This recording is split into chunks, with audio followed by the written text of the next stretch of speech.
주님께서 여러분과 함께 성 루카가 전한 거룩한 복음입니다.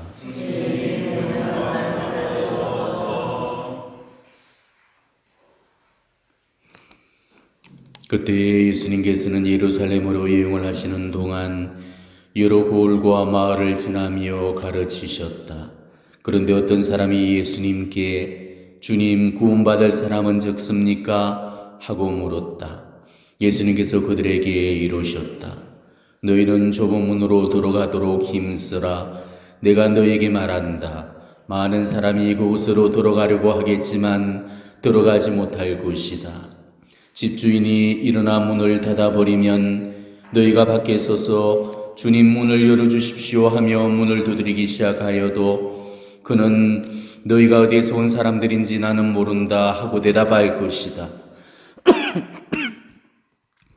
그러면 너희는 이렇게 말하기 시작할 것이다. 저희는 주님 앞에서 먹고 마셨고 주님께서는 저희가 사는 길거리에서 가르치셨습니다. 그러나 집주인은 너희가 어디에서 온 사람들인지 나는 모른다. 모두 내게서 물러가라. 불의를 일삼는 자들아 하고 너희에게 말할 것이다. 너희는 아브라함과 이삭과 야곱과 모든 예언자가 하느님 나라 안에 있는데 너희만 밖으로 쫓겨나 있는 것을 보게 되면 거기에서 울며 이를 갈 것이다. 그러나 동쪽과 서쪽, 북쪽과 남쪽에서 사람들이 와 하느님 나라의 잔치상에 자리 잡을 것이다. 보라, 지금은 꼴찌지만 첫째가 되는 이들이 있고 지금은 첫째지만 꼴찌가 되는 이들이 있을 것이다. 주님의 말씀입니다.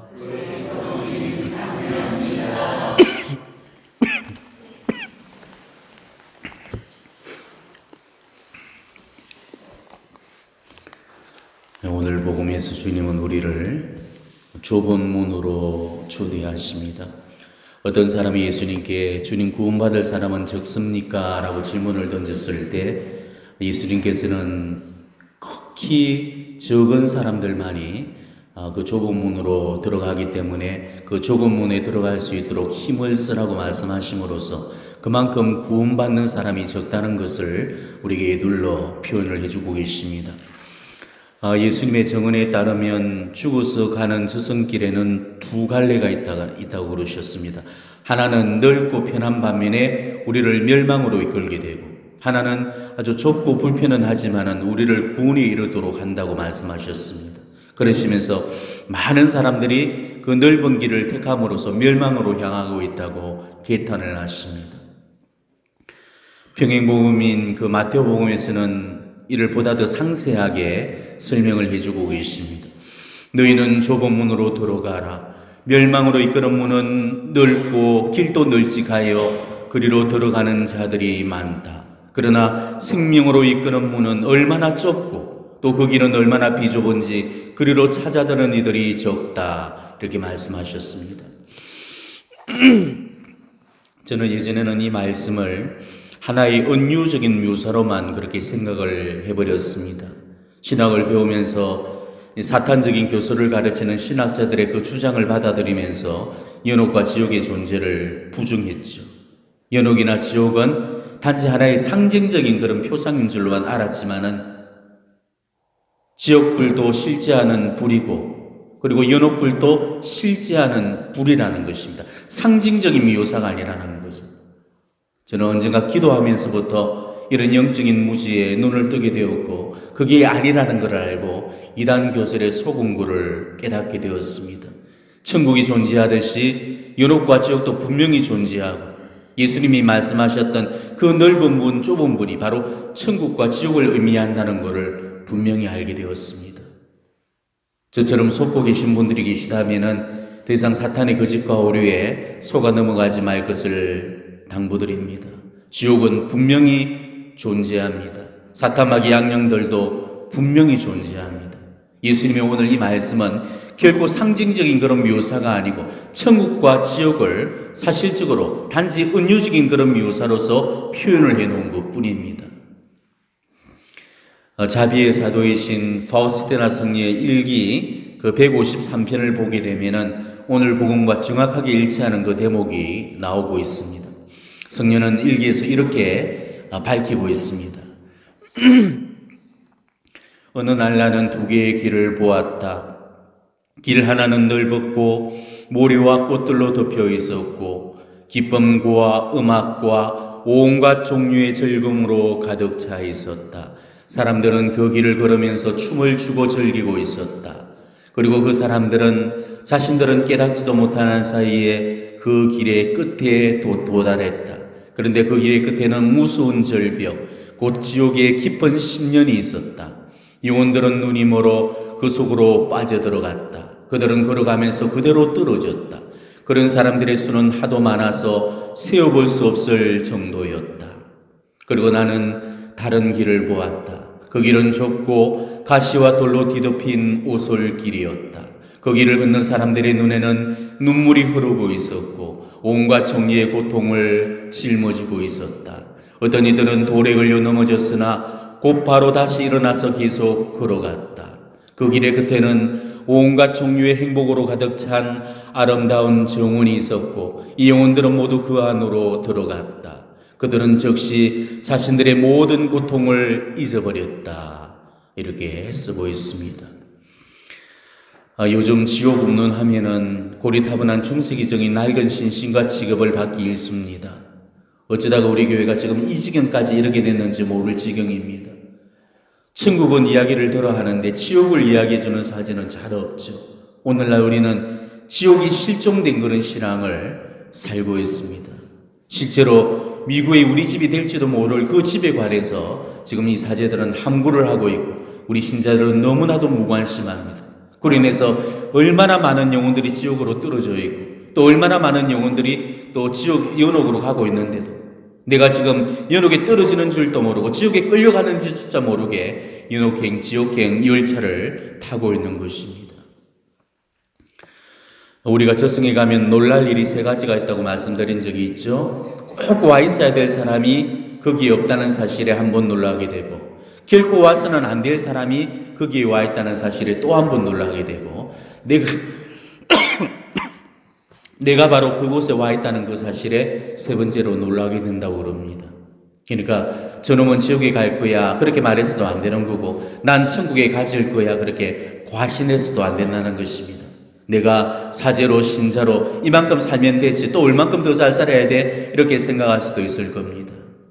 하지만은 우리가 생각하는 그런 내세는 없다는 것을 우리는 분명히 아셔야 될 겁니다.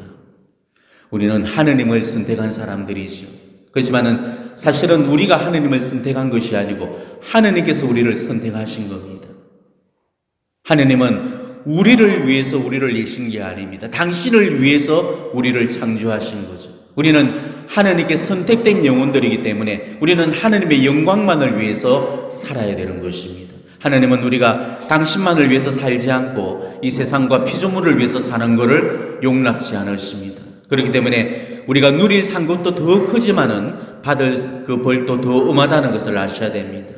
우리가 받을 축복의 잔이 일반 사람들의 잔보다도 더 큰 것도 맞지만은 우리가 받을 그 심판도 일반 사람들의 심판보다도 더 엄격하고 더 무섭다는 사실도 잊어서는 안 됩니다. 우리에게는 더욱더 가혹한 그런 심판의 잣대를 대시게 됩니다.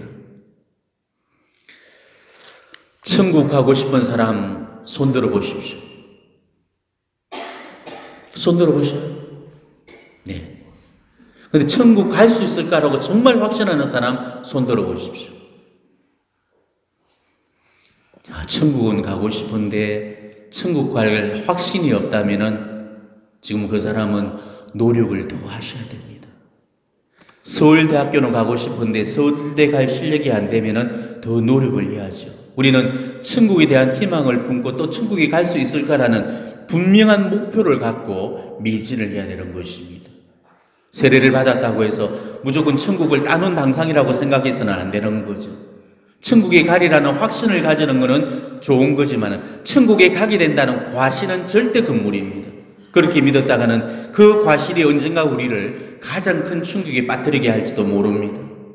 성인 성녀들은 천국에 다 소망을 두고 살았지만은 완독으로 나가면 나갈수록 더욱더 지옥을 두려워했고 자신의 구령도 자신할 수 없을 만큼 비참함에 떨어지곤 했습니다. 나는 일생을 사제로 살았습니다. 나는 일생을 수도자로 살았습니다. 나는 사무회장을 했고 사무위원이었으며 구역 반장을 맡았고 레지오 단장을 했습니다. 이게 과연 심판대회에서 통할 수 있을 거라고 믿는 사람은 지금부터 꿈을 깨놓으시기 바랍니다. 오늘 복음에서도 분명히 그게 아니라고 예수님께서 경고성 메시지를 남겨주셨죠. 주님의 집에서 나날이 먹고 마시며 주님 이름을 부르고 산 사람도 모른다면서 명절에서 야박한 그 박대를 받을 수 있다고 분명히 경고를 하셨습니다. 그리고 다른 복음에서도 주님 주님 한다고 해서 다 하늘나라에 들어가지는 것이 아니라고 분명히 말씀하셨죠. 우리는 알아야 됩니다. 우리는 어떻게 보면은 오늘 복음에 소개되고 있는 첫 번째 초대받은 사람들입니다. 구원의 잔치에 세상 누구보다도 먼저 불림을 받고 뽑힌 사람들입니다. 하나님께로부터 놀라운 특혜와 특권을 보유하는 사람들이 우리들입니다. 그렇지만 과신해서는 안 된다는 거죠. 첫째가 꼴찌가 되고 꼴찌가 첫째가 되는 것이 신앙의 길이라는 것입니다. 내가 정말로 삶을 잘 살지 못한다면 내 자리는 첫째에서 꼴찌로 밀려나게 될 것입니다. 우리 주님께서 나에게 주신 이 놀라운 특권을 정말 값없이 돌리지 마시기를 바랍니다.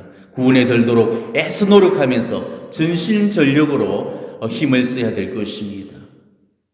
지금 천국에 대한 열망이 없거나 지옥에 대한 두려움이 없는 그런 사람은 영적인 그런 작업이 없는 사람입니다. 어떻게 살아야만 이 좁은 천국에 이룰까만을 생각을 하고 어떻게 살아야만 이 지옥을 피할까를 생각하면서 그렇게 사셔야 됩니다. 미사삼내 꼬박꼬박 잘 바치고 묵주기도 잘 드리고 레지오 잘 참여한다 해서 기도생활 잘하는 거 결코 아닙니다. 하나님의 현존을 느끼지 못하면서 사는 사람이라면, 하나님을 향한 영적 그리움이 없이 살고 있는 사람이라면 기도의 시간만, 기도의 분량만을 드린 거지 사랑과 마음을 드린 게 아니죠. 우리는 바로 그거를 심판받게 될 거라는 것입니다. 이렇게 우리는 제일 먼저 하나님을 향한 심판을 받게 될 것이고, 그리고 두 번째로 이웃을 향한 사랑을 심판받게 될 것입니다. 하느님 심판대 위에 서게 될 날에 하느님이 내 삶을 평가할 그 심판의 기준이 과연 뭘까? 제가 그걸 한번 생각해 봤는데 제가 찍은 예상 항목은 4가지로 보여집니다. 첫 번째로 얼마나 사랑하면서 살았나, 두 번째로 얼마나 용서하면서 살았나, 그리고 세 번째는 얼마나 나누고 베풀면서 살았나, 그리고 네 번째는 얼마나 거룩하게 살았나. 세상 욕심에 손을 대고 하느님 한 분만을 욕심내면서 살아왔던 사람들, 제 손에 들려진 것을 지 것이라고 욕심내지 않고 이웃을 위해 써나가는 사람들, 모든 사람들을 사랑하려고 했고 한 번이라도 더 용서하려고 살아왔던 사람들, 그래서 이 세상을 사는 동안에 그로 인해서 한없는 아픔과 희생을 견뎌낸 그런 사람은 분명히 천국에 들 거라고 저는 확신합니다. 그런 삶을 살고도 천국에 들지 못한다면 저는 미련 없이 그런 천국을 포기해버릴 겁니다. 하지만 그런 일은 절대 없을 거라는 거죠. 왜? 우리 주님께서 바로 이 4가지 삶을 모두 사셨고, 그리고 이 4가지 삶을 사신 후에 천국에 넣으셨기 때문입니다. 우리 삶의 모범 답안을 우리 주님께서 삶으로 분명히 우리에게 보여주셨고 지시해 주셨습니다. 그분은 당신 생애를 아버지를 향해서 거룩하게 봉헌을 하시고 당신의 것을 아낌없이 남김없이 내놓으시고 마지막 한 사람까지 끌어안고 용서하셨습니다. 수월히 살 수 있었던 그 세상을 고달프게 살다 가셨던 거죠. 자, 그렇다면 우리도 지금 이 길을 걸어야 됩니다. 나를 살리기 위해서 남을 죽이는 삶이 아니고 우리 주님처럼 남을 살리기 위해서 나를 죽이는 그 삶을 선택해야 됩니다. 남을 위해서 자기 아픔을 사는 사람만이 천국에 가지게 됩니다. 남을 아프게 한 사람은 절대 천국에 가지지 못합니다. 자기 행복만을 추구한 사람은 천국에 들지 못합니다.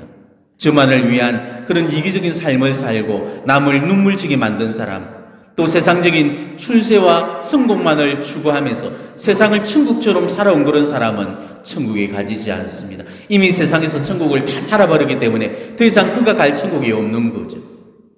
예수님처럼 우리도 거룩하게 살고 사랑하고 용서하면서 나누고 베풀면서 살아야 됩니다.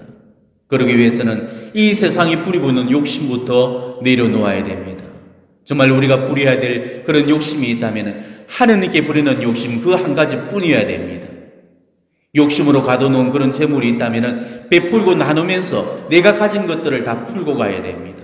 맺힌 운한이 있다면 다 풀어줘야 되고 못 잊을 아픔이 있다면 다 잊어주고 그렇게 한 사람이라도 더 사랑하고 용서해주면서 살아가야 됩니다. 이게 좁은 문을 만나는 겁니다. 이게 천국의 길이라는 거죠. 살면서 자신을 끊임없이 낮추며 끊임없이 세상적인 욕심들을 줄여나가야 됩니다. 한 번이라도 더 친절과 선행을 베푸시고 한 번이라도 하느님께 배려드리시고 하느님을 섬기듯이 이웃을 섬겨주면서 그렇게 우리의 천국을 준비했으면 좋겠습니다. 그래서 허물어질 이 세상에다가 집을 지으려는 그 욕심보다는 천국에다가 새 집을 지으려는 그 욕심을 우리 인생의 마지막 욕심으로 부리면서 살았으면 좋겠습니다. 이 넓은 문과 좁은 문, 누구나 그 선택은 자유롭습니다. 우리는 넓은 문을 선택할 수도 있고 좁은 문을 선택할 수도 있을 겁니다. 세상을 한 번만 살고 말 그런 사람이라면 넓고 손쉬운 그런 삶을 살아도 됩니다. 그렇지만 두 번째 세상, 영원한 세상을 살고자 원한다면 내가 지금 걸어가고 있는 그 길을 다시 한번 확인하십시오. 어느 쪽을 향해서 걸어가고 있는지. 한 번의 그 선택이 영혼을 좌우한다면 결코 가벼이 여길 수만은 없는 그런 선택이 되어질 겁니다. 오늘 좁은 문을 바라보면서 자기 삶의 이정표를 다시금 세워보시기를 바랍니다. 아멘.